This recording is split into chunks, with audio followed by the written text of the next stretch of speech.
Hello student, this video is for B.Ed second semester.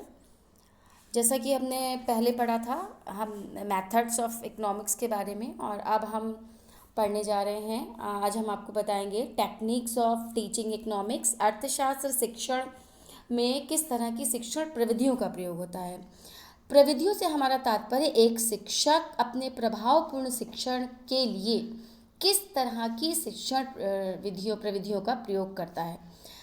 इन प्रविधियों का प्रयोग आप किसी भी विषय के शिक्षण में कर सकते हैं। कुछ प्रविधियां जो हम आपको बता रहे हैं उसमें questioning, assignment, explanation, drill, narrations, illustration, observation, review, seminars, workshop and educational conference. Seminar, workshop बहुत इंपॉर्टेंट है, एग्ज़ाम में अक्सर आता है। और क्वेश्चनिंग, आज हम सबसे पहले डिस्कस करेंगे हम लोग क्वेश्चनिंग मेथड के बारे में। क्या होता है क्वेश्चनिंग मेथड्स, यानी कि आप प्रश्न पूछने से आप क्या समझते हैं, किस तरह से प्रश्न पूछना चाहिए, प्रश्न कितने प्रकार के होने चाहिए, प्रश्नों में क्या विशेषताएं होनी चाहिए, और उत्तर लेते समय भी हम किस तरह की सावधानियां रखेंगे। इन सभी बातों को हम प्रश्न पूछने की टेक्निक्स में ध्यान में रखते हैं। प्रश्न पूछना अर्थशास्त्र में, वैसे प्रश्नों का पूछना जो है वो विभिन्न तरह के का प्रभाव डालता है। इसमें सबसे पहले आप अभी जब आगे लेसन प्लान बनाएंगे, अभी आप माइक्रो टीचिंग में भी पढ़ रहे होंगे कि प्रस्तावना कौशल आपको सिखाया जाता है। तो प्रश्न पूछने में भी सबसे पहले जो प्रश्न होते हैं वो कैसे होने चाहिए, छात्रों के पूर्व ज्ञान से संबंधित, यानी कि जो प्रीवियस नॉलेज है छात्रों की, उनसे रिलेटेड क्वेश्चंस पूछना आवश्यक होता है। आपने मैथ्स की बुक में या किसी भी बुक में देखा होगा कि पहला चैप्टर रिवीजन का होता है कि पिछली कक्षा में बच्चे ने जो पढ़ा है उससे आगे पढ़ने से पहले हम उस चीज़ को डिस्कस करें।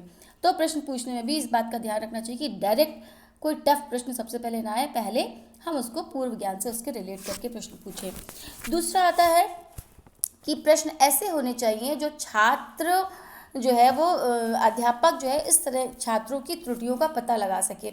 इस तरह के प्रश्न पूछे कि छात्र कहाँ पर जनरलाइज गलती करते हैं। अगर आप टीचर हैं तो आपको पता होगा कि किस तरह से बच्चों को प्रश्न पूछें कि वो कहाँ पर गलती कर सकता है, हम किस तरह उसको सही कर सकते हैं। उसके बाद प्रश्नों के द्वारा क्या क्या कराया जा सकता है, अभ्यास कराया जा सकता है, प्रैक्टिस कराई जा सकती है, प्रॉपर चार्ट।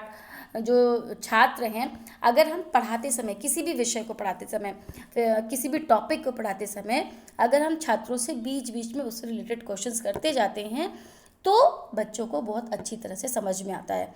उसके साथ उनके अंदर मोटिवेशन भी, जैसे हम क्लास में कहते हैं ना कि अगर किसी बच्चे ने अच्छा आंसर दिया तो हम उसके लिए क्लैपिंग कराएंगे, तो मोटिवेशन भी प्रश्नों के द्वारा प्रदान किया जा सकता है। साथ ही इवैल्यूएशन के लिए प्रश्नों का उद्देश्य क्या है, प्रश्नों के द्वारा हम इवैल्यूएशन को भी अच्छी तरह से कर सकते हैं, मूल्यांकन अच्छी तरह कर सकते हैं।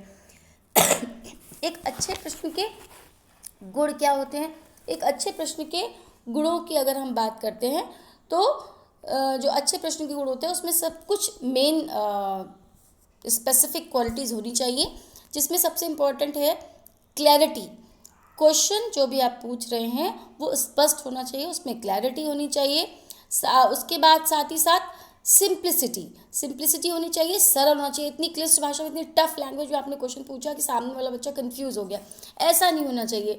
ऐसी भाषा का प्रयोग भी होना चाहिए जो बहुत ईजी हो, बच्चे को अच्छे से समझ में आ जाए। उसके साथ साथ चैलेंजिंग भी होनी चाहिए, ऐसे भी होनी चाहिए कि बच्चे के अंदर जो है क्यूरियोसिटी रहे, खोज करने की प्रवृत्ति रहे, हमेशा वो कुछ ना कुछ जागरूक रहे, हमेशा अवेयर रहे चीज़ों को जानने के लिए, और अवेयरनेस भी उसकी बनी रहे। तो सिस्टमेटिक होने चाहिए। पहले टॉपिक्स में मान लीजिए कोई भी बात आपने लैंड के बारे में पढ़ा या लेबर के बारे में पढ़ाया, तो सिस्टमेटिक होना चाहिए। सबसे पहले किस के बारे में पूछना है, लैंड किस तरह की होती है, किस टाइप की, सबसे पहले भूमि अर्थशास्त्र में कहते किसे हैं, फिर हमने उसकी डेफिनेशन डिस्कस करी। तो सिस्टमेटिक क्वेश्चंस भी आपको उसी तरह सिस्टमेटिक वे में पूछने चाहिए।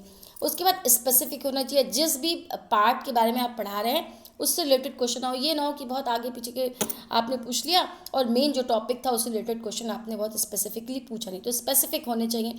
साथ ही साथ निश्चितता होनी चाहिए, आपको पता होना चाहिए कि इस क्वेश्चन का आंसर इतना ही होगा। तो प्रश्न पूछते समय भी इस बात का ध्यान रखना चाहिए।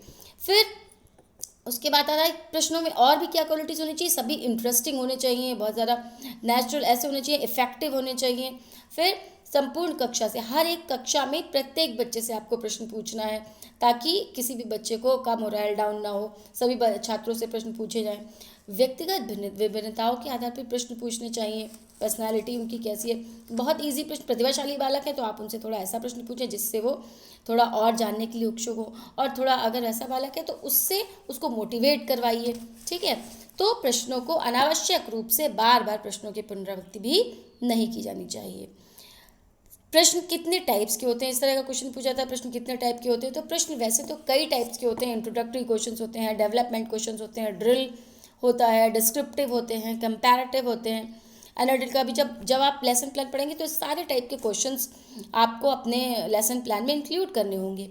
जनरली अगर हम क्वेश्चन पेपर की बात करें, क्वेश्चंस में हम देखते हैं तो आप देखते हैं कि ऐसे टाइप क्वेश्चंस होते हैं उसमें, उसके साथ short answer, very short answer और मल्टीपल चॉइस या ऑब्जेक्टिव टाइप क्वेश्चंस होते हैं। इन सभी क्वेश्चंस को लिखते समय, उनको बनाते समय भी कई बातों का ध्यान रखा जाता है। उसके साथ ही साथ उत्तर किस तरह से लेने हैं, बच्चों से किस तरह के आंसर्स लेने हैं, तो उन आंसर्स का भी ध्यान रखना है कि उत्तर जो है वो तर्क संगत होने चाहिए, यानी कि लॉजिकल क्वेश्चंस होने चाहिए और लॉजिकल आंसर्स भी होने चाहिए। आंसर्स में भी लॉजिकल है कि नहीं इसका भी ध्यान रखना चाहिए, यानी सिस्टमैटिक होने चाहिए, सफिशिएंट होने चाहिए, और सर्टेनिटी, आंसर्स में भी सर्टेनिटी आवश्यक होनी चाहिए। जो भी एम हमारा है उस क्वेश्चन को पूछने का, किसी क्वेश्चन को पूछने का जो एम है वो फुलफिल होना चाहिए, उसके आंसर्स थे तो क्लियर होने चाहिए। तो आज का हमारा जो टॉपिक था प्रश्न पूछना, यानी कि इसमें टेक्निक्स में हमने सबसे पहले डिस्कस किया कि क्या प्रविधि है प्रश्न पूछने में, क्या क्या चीज़ों का ध्यान रखना चाहिए। ठीक, आज के लिए इतना ही, और कल हम सेमिनार और वर्कशॉप के बारे में डिस्कस करेंगे। Thank you.